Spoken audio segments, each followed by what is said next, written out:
빨간 거. 음.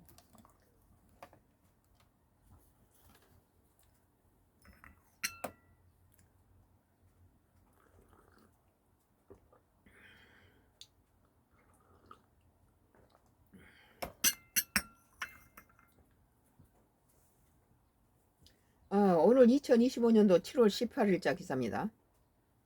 농민신문이에요. 쇠고기, 사과, 쌀 등 수입 확대, 정부 협상 카드로 사용 검토. 뭐 이제 농민들이 이제 들고 일을 쓸 수밖에 없겠네 또. 그러나 정부가 예, 우리가 수출로 먹고 사는 나라인데 기업을 다 죽여서 어떻게 하겠어요? 국익을 앞세운 농업 희생 안 돼라는 기사입니다. 정부가 대미 관세 협상에서 농축산물 시장 추가 개방을 카드로 쓸 것으로 알려지면서 농업계가 들끓고 있다. 뭐 차라리 이제 농민들한테 약간 보조금을 주는 한이 있더라도 기업을 살려야 되죠. 우리도 농사를 짓고 있지만.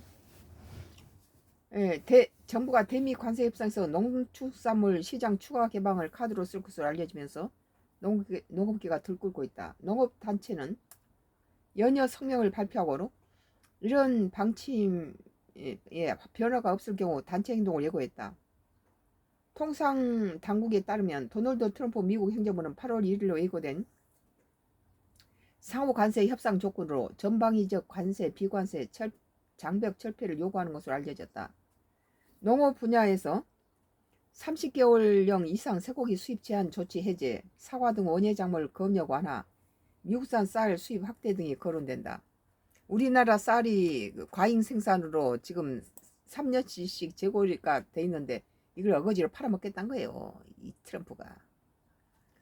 이완구 산업통상부 자원부 통상교섭본부장은 14일 브리핑에서 농산물을 전략주로 판단해야 한다며 민감한 부분은 지키되 그렇지 않는 부분은 협상 전체 큰 틀에서 고려해야 한다고 말했다. 뭐 지금 이 시점에서 농민들 위해서 하라고 할 수는 없는 상황이에요. 지금 우리나라가 위급한 상태이기 때문에. 미국산 농수산물 우리가 뭐 미국산 뭐 자동차를 개방하든지 미국산 쌀을 뭐 수입 소고기를 개방해도 우리 국민이 질이 좋지 않고 우리 한국산 쌀이 훨씬 좋으면 미국산 아무리 개방해도 안 먹으면 그만이지 않아요?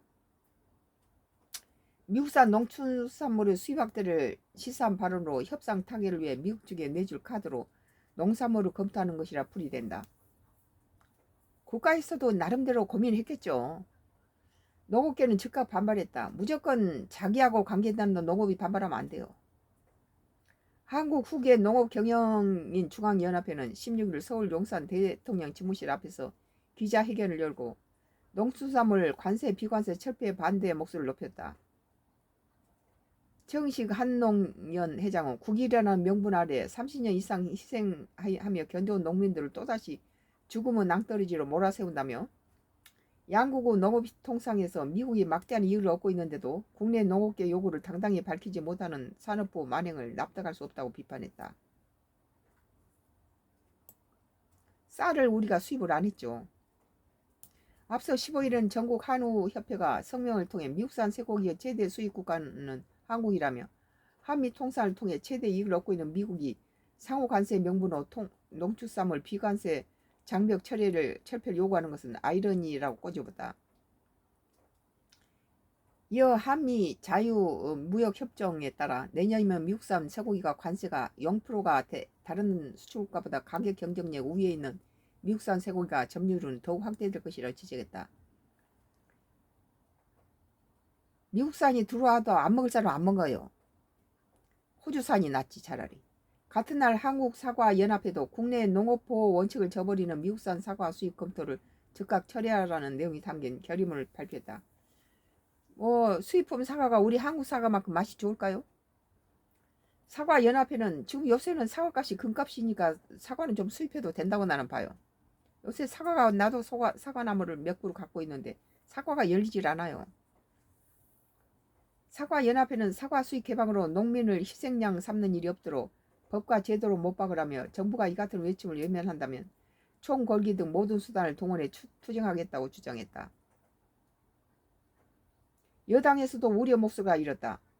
국회 농림축산식품해양수산위원회 소속 더불어민주당 의원들은 이날 기자회견에서 미국 측 압박에 대해 농업 가치를 협상 카드로 전락시키는 것이자 우리 사회가 오랜 시간 쌓아온 식품 안전 기준과 검역 주권을 근본적으로 흔드는 요구라고 비판했다. 그러면서 다른 산업의 이익을 위해 일방적으로 농업을 양보하는 방식은 멈춰야 한다고 밝혔다. 농림축산식품부는 줄곧 협상 국면에 농업 분야의 비관세 장벽 완화와 수입 확대 등에 관해 결정된 바 없다는 입장이다. 뭐 갖다 문은 열어놨지만은 우리 한국산 자동차, 미국산 자동차 개방했지만 뭐 우리 한국산 자동차를 국민들이 다 많이 산다면은 개방해도 들어와도 안 사면 또 이게 사과라든지 쌀은 미국산 쌀이라든지 고기라든지 미국산 고기나 우리 한우를 보면은 우리 한우가 월등히 좋고 미국산 쌀하고 우리나라 쌀하고 비교했을 때 우리나라 쌀이 훨씬 좋다. 사과도 우리 한국 사과만큼 맛있는 사과가 없어요. 다른 외국 해외 사과들이 퍼석퍼석하죠. 색깔은 노래가지고. 뭐 들어와도 우리 국민이 알아서 선택할 수밖에 없다고 생각해요. 뭐 지금 나라 상황을 봐서는 나도 이렇게 기촌에서 지금 2,300평 농사를 짓고 있지만 그 국가 상황을 이렇게 보면은 농민이 그 농산물을 갖다가 협상해서 내주고 차라리 기업들이 가서 자동차라든지 다른 것들을 수출을 해서 기업이 살아야지. 농민은 다음에 이제 뭐 국가에서 보조금을 준다든지 뭐 여러 가지 다른 방법을 하고 먼저 농산물을 내주고 기업을 살리는 게 난 낫다고 보는 거예요. 뭐 Y기업 장회장 하수인들이 전부 다 내 글을 이걸 전부 맡고 있네요. 아무도 안 들어오죠? 두 놈 들어다. 뭐 데일리한 2025년도 7월 18일자 기사입니다. 도널드 트럼프 미국 대통령이 엑스포 참석자 일본 방문을 고려했으나 스콧 베센트 재무장관이 이를 만류한 것으로 알려졌다. 지금 일본하고 미국이 아주 뭐 상태가 안 좋은데 거기 저기 일본에 미국 가면 잘못하면 총 맞죠. 아시아 쪽에 지금 일본하고 지금 트럼프가 상당히 지금 아주 꼬여 있는 상태에서 일본 엑스포 참석자 일본을 방문을 하려고 하니까 그 스콧 베센트 미국 재무장관이 말려서 안 간다는 거예요. 18일 마이니치 신문에 따르면 트럼프 대통령은 오늘 19일 개최되는 오사카 간사이 만국 박람회 오사카 엑스포를 참석을 고려했지만 베센트 장관이 강하게 반대했다. 신문은 트럼프 대통령은 베센트 장관에게 설득돼 그를 대신 보내기로 결정했다고 보도했다. 베센트가 대신 가나 보죠. 이에 대해 일본 정부 관계자는 관세 협상에 불리할 것이라는 계산이 있는 것 같다며 이시바 시게루 총리와 만나야만 하고 만나면 관세 얘기를 반드시 해야 하기 때문이라고 말했다. 트럼프가 아시아에서는 인기가 없어요 지금. 앞서 트럼프 대통령은 일본인은 마치 일본은 미국산 자동차를 거의 타지 않는다고 비판하면서 일본에 25% 상호 관세를 부과했다. 일본 측은 협상단을 일찌감치 파견해 백악관 논의하고 있지만 논의는 진전되지 않고 있다. 이 매체는 트럼프 대통령이 방문하는 일본 정부에게 부담이었다며 정상회담이 이루어진 이후에도 결과물이 없으면 20일 치러지는 참원 선거에 악영향을 끼칠 것이라고 전했습니다. 우리나라도 지금 관세 때문에 참 시사저널이에요. 2025년도 7월 18일자 기사입니다.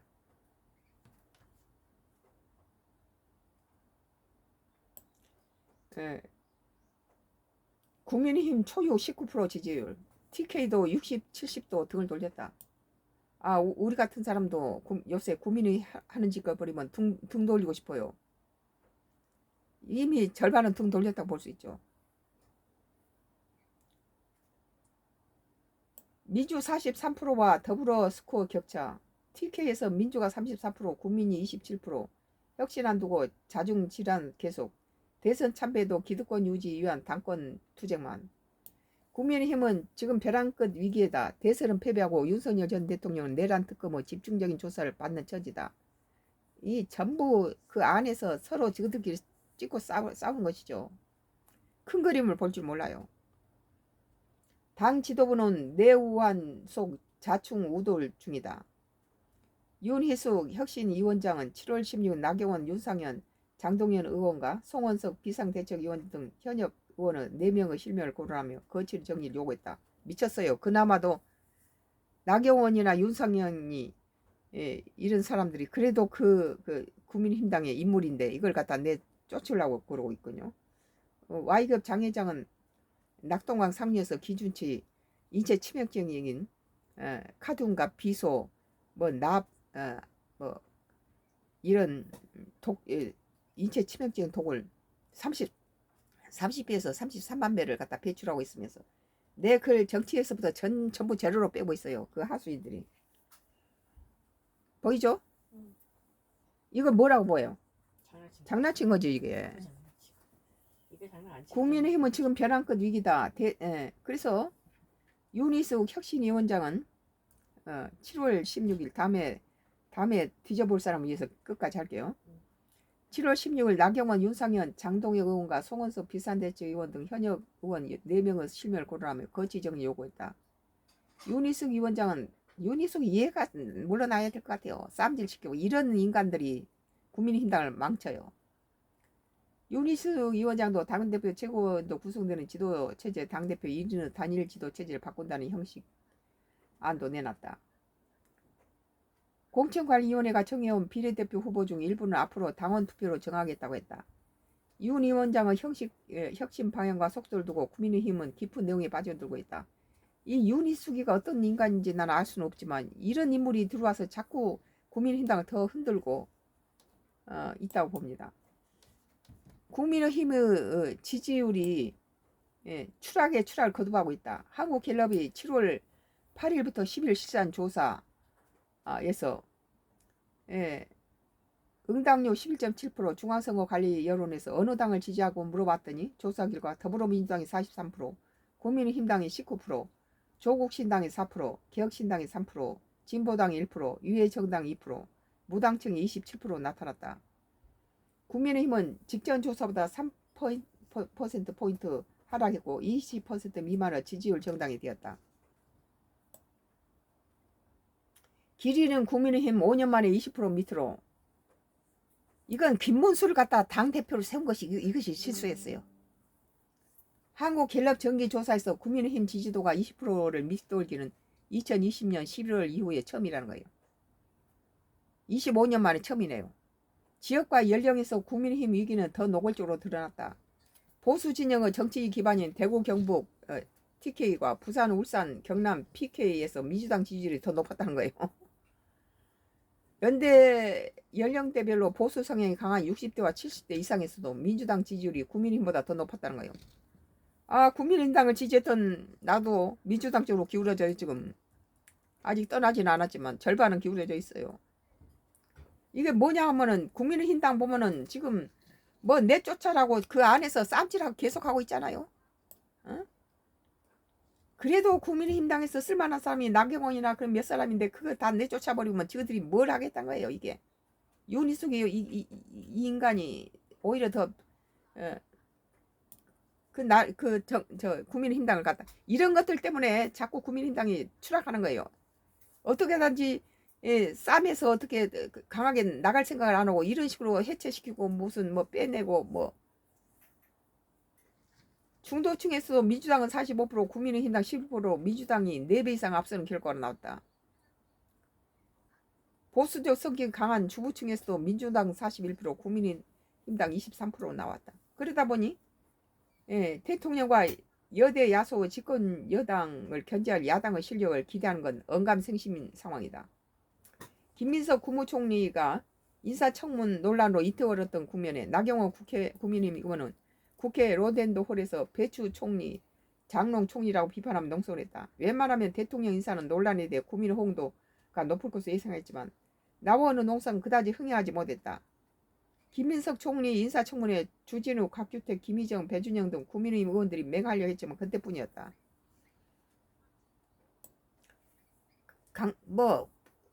저 국무총리 후보는 그건 국민의힘당이 잘못한 거예요. 그건 통과시켜야 될.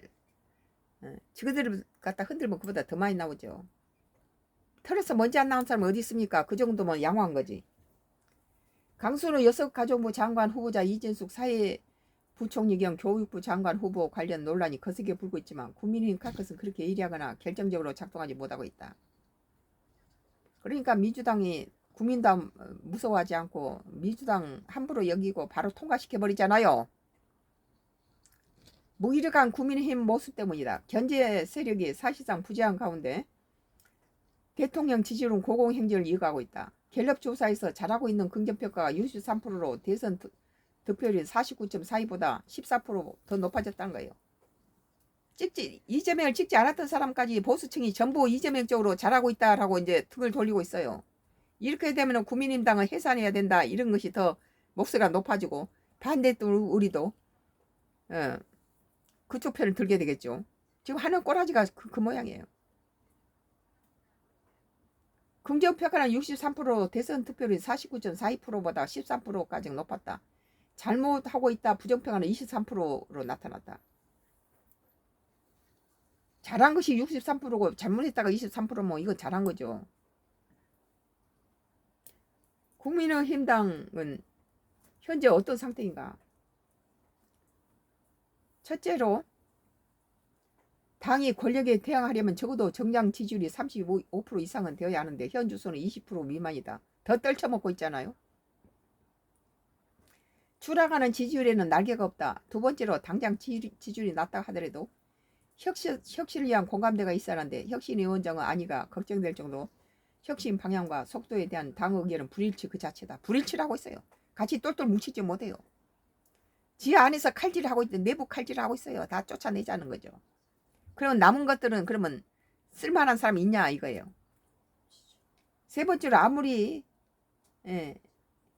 그 두 번째 당장 지지율이 낮다고 하더라도 혁신위원 공감되겠었는데 혁신위원장은 아니가 그렇게 걱정될 정도로 혁신 방향과 속도에 대한 당 의견이 불일치 그 자체고 세 번째는 아무리 당이 어렵고 위기 국면이라도 상호 존중하며 뭉쳐야 하는데 뭉치지 않아요. 반대로 공명지조 이는 한 몸에 두 개의 머리를 가진 새로 한쪽이 죽으면 다른 쪽도 죽을 수가 없다는 뜻으로 극심한 분열과 대립으로 인해 서로의 공멸을 초래할 수 있는 상황을 비유한다는 거예요. 지금 지금 윤 누구예요? 윤희숙이가 거기에 핵심 멤버인 나경원이하고 메시를 다 나가라 쫓아내는 이 짓거리를 하고 있잖아요. 지금 그 국민의힘당에서 그래도 당대표 할 수 있는 인물로 나경원이 같은 그런 사람을 갖다 내쫓아버리면 국민의힘당에 남아있는 것은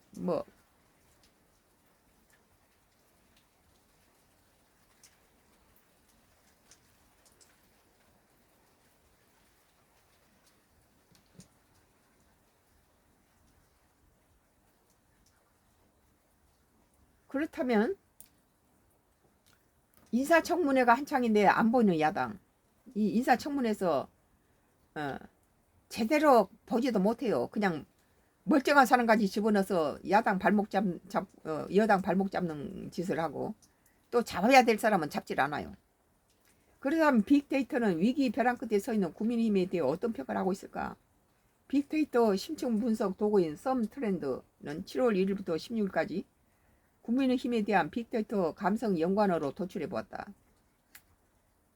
국민의힘에 대한 빅데이터 감성 연관어는 의혹, 비판하다, 논란, 우려, 범죄, 신뢰가, 기대, 반발하다, 표절, 갈등, 갑질, 혐의, 일방적 위기, 반대하다, 의문, 거부하다, 패배, 내로남불, 불법 포퓰리즘이 알려지다.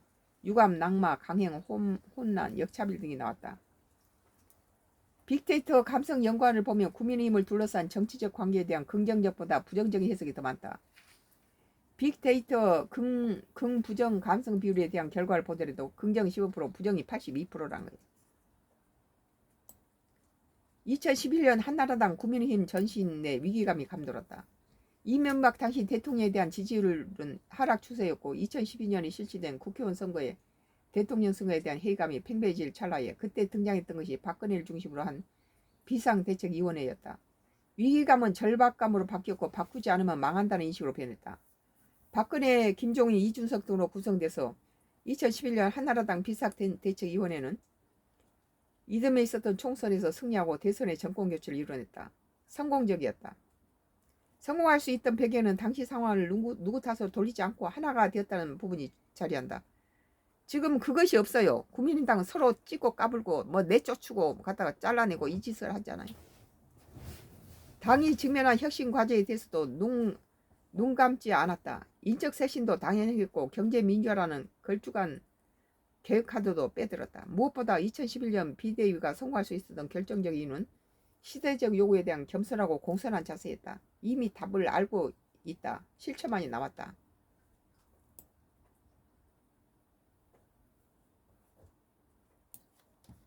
오늘 아주 재밌는 기사가, 참 재밌는 게 아니라 기가 막힌 기사가 나왔네요.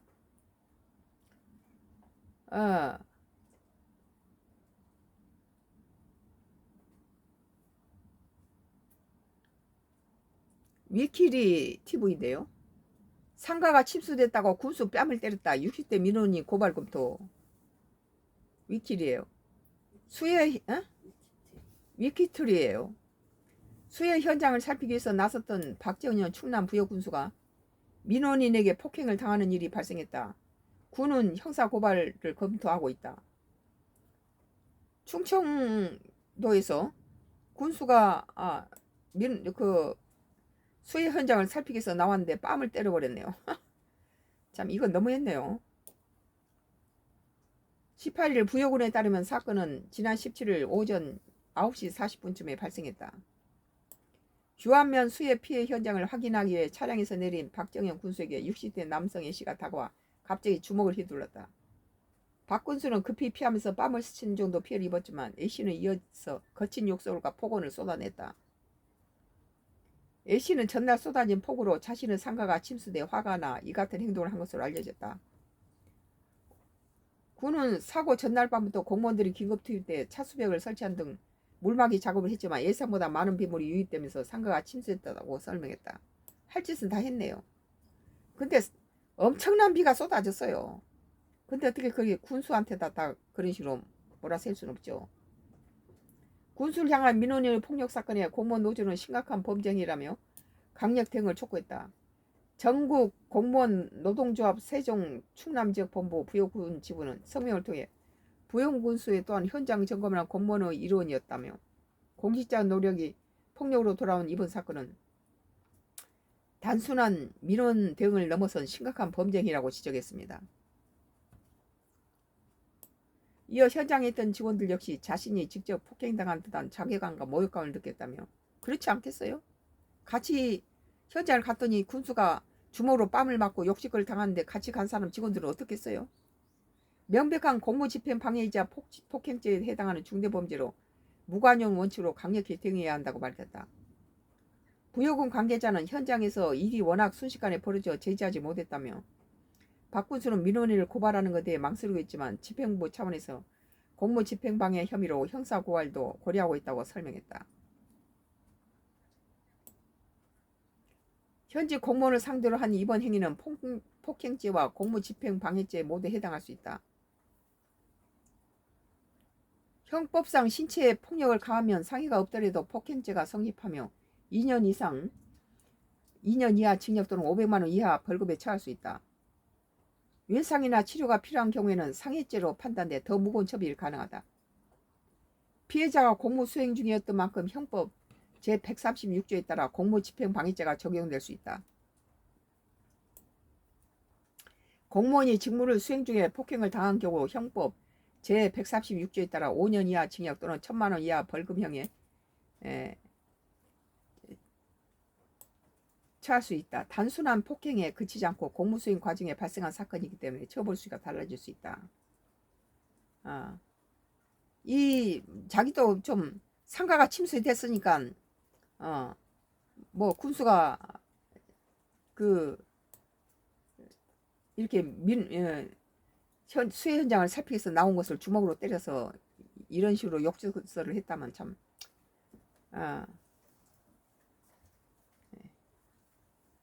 참 그 뭐 상가가 저기 침수돼 버렸으면 상가에 있는 모든 자기 엄청난 피해를 받겠죠.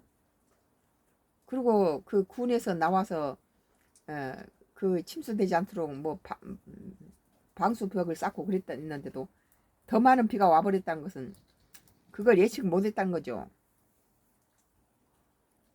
음.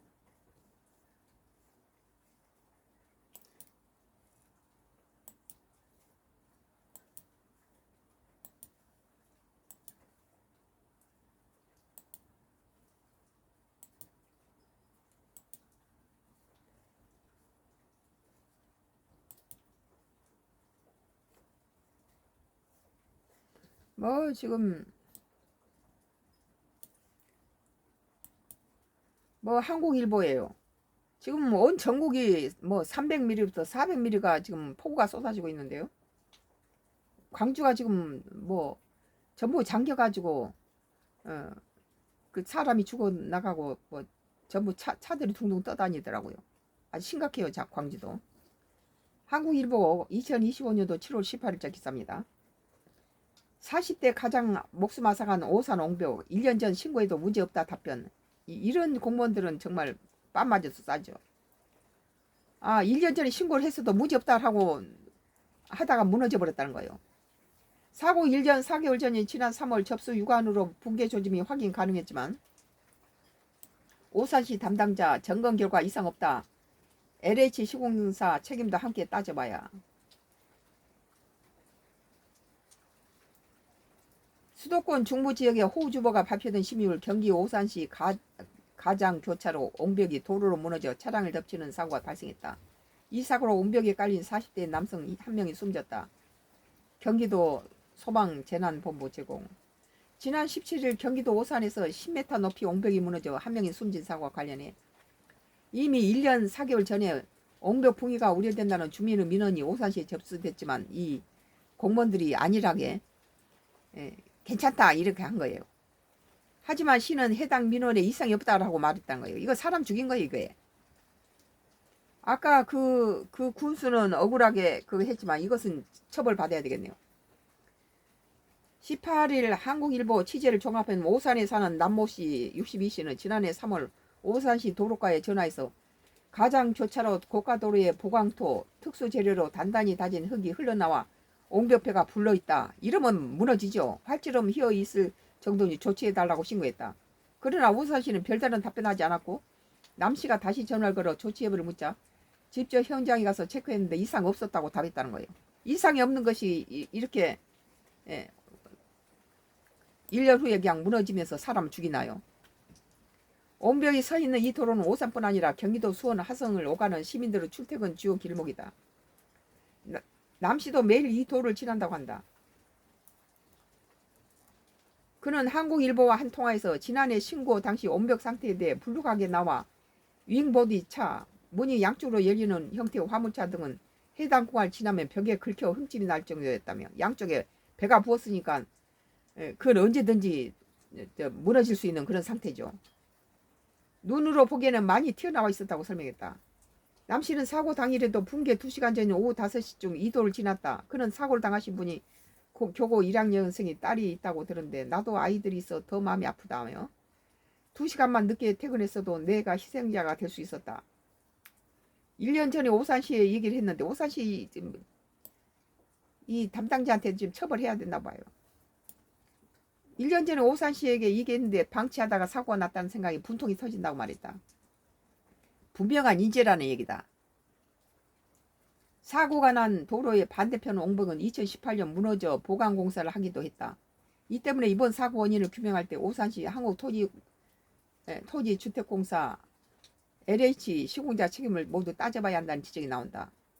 해당 도로는 LH가 2011년 준공에 이듬해 오산시 기부 체납한 뒤 시가 관리해왔다.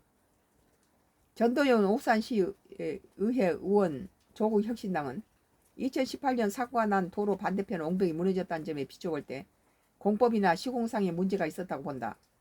거기서 다른 데도 무너졌다라면 이것은 LH가 문제가 있다고 봐요. 뭐 옹벽이 이렇게 쉽게 뭐 그 전에도 무너지고 지금도 무너지고 이랬다면 그 시공사가 문제가 있다고 보죠. 무너진 쪽만 보강하고 반대쪽은 보강하지 않는 오산시뿐 아니라 LH의 책임과 시공사 책임도 함께 물어야 한다고 지적했다.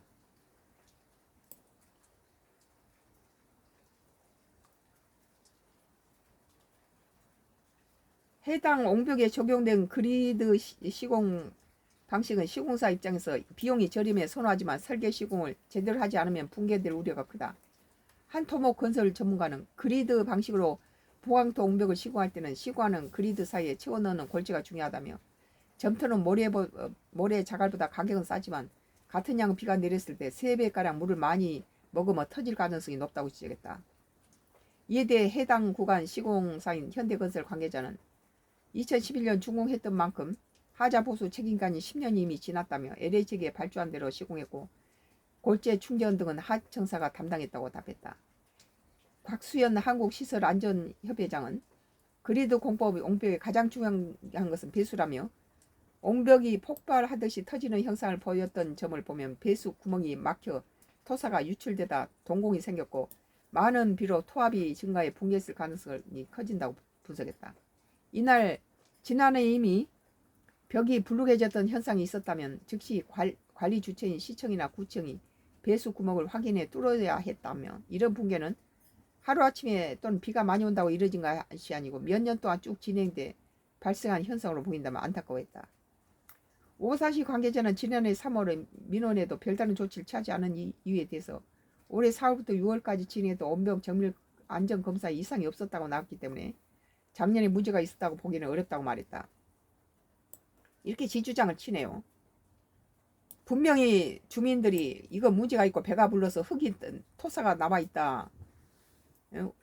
그 옹벽 사이에 토사가 속에서부터 흘러나온다는 것은 이건 위험한 것이죠. 그것이 이상이 없었으면 이번에 사람을 죽이고 그것이 토사가 무너졌겠어요?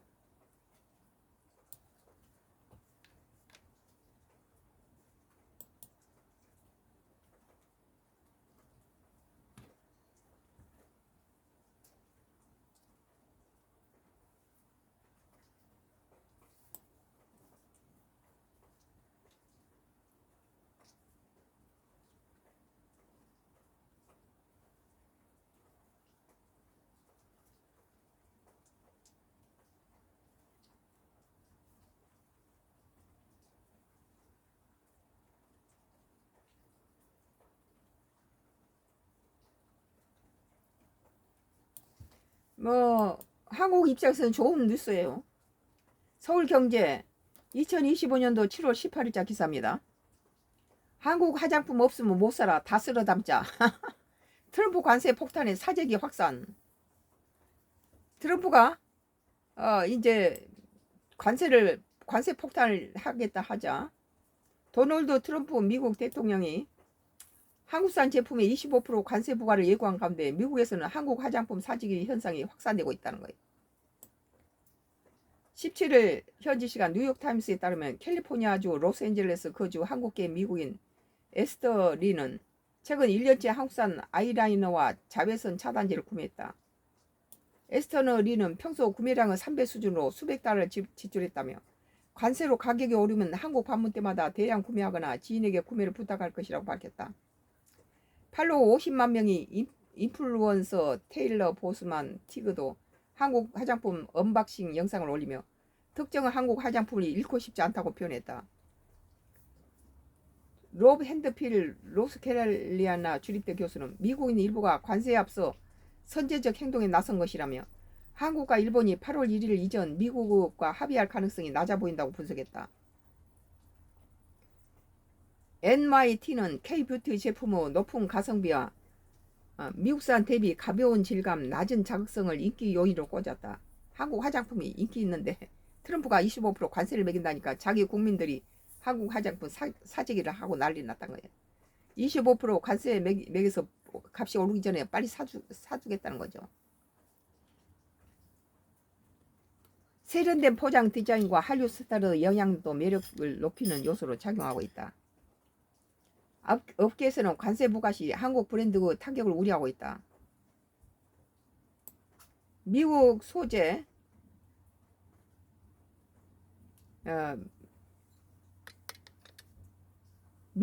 K뷰티 브랜드 운영자 리아 유는 관세가 뷰티 삶에 큰 영향을 미칠 것이라며 향후 6개월간 상황 추이를 관찰하겠다고 했다. 관세가 부과되면 한국 화장품 미국 내 소비자 가격이 크게 오를 수밖에 없어 수요 감소로 이어질 가능성이 높다는 분석이다.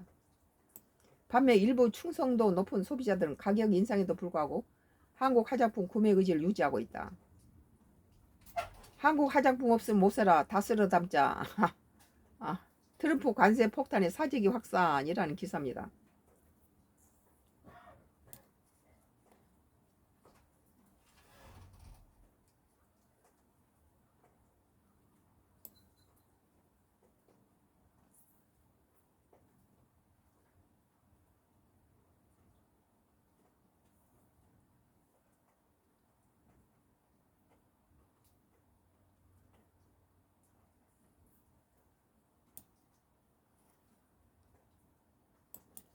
뭐 채널 A가 2025년도 7월 15일자 기사입니다. 러시아 기자가 북 관광지 텅 비어 있고 당원 연기하는 것 같아라는 기사입니다.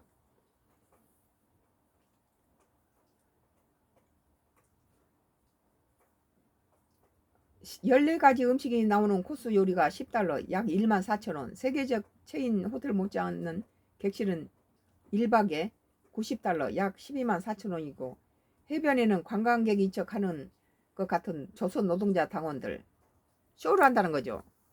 현지 시각 어제 러시아 일간 코메르산트에 실린 러시아 기자의 북한 원산 갈마지구 체험기 중 일부입니다. 러시아 기자가 했으면은 아주 정확한 거죠. 그 러시아하고 북한이 동색이잖아요. 근데 러시아 기자가 북한 해수욕장을 갔다 오면서 그 쇼를 하고 있었다. 지난 2일 북한 강원도 원산은 원산 갈매 해양 관광지구에서 북한 어린이들이 모래사장에 우리 조국이라고 쓰는 모습을 어른이 지켜보고 있는 모습이다. 그런데 이것이 전부 전부 이 쇼라는 거예요.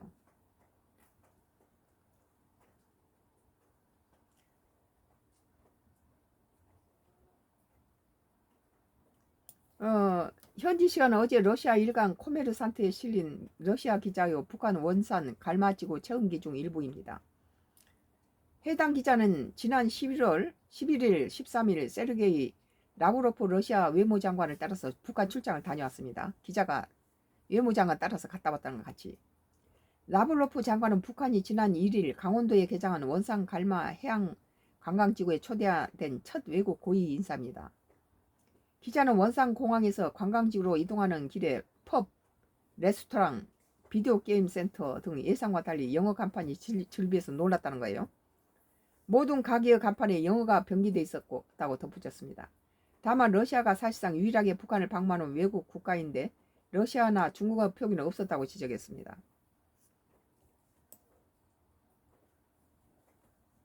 그러면서 내국인 관광객 이용 중이라는 북한 언론 발표와 달리 11일 오전까지 해변이 텅 비어 있었다고 말했습니다.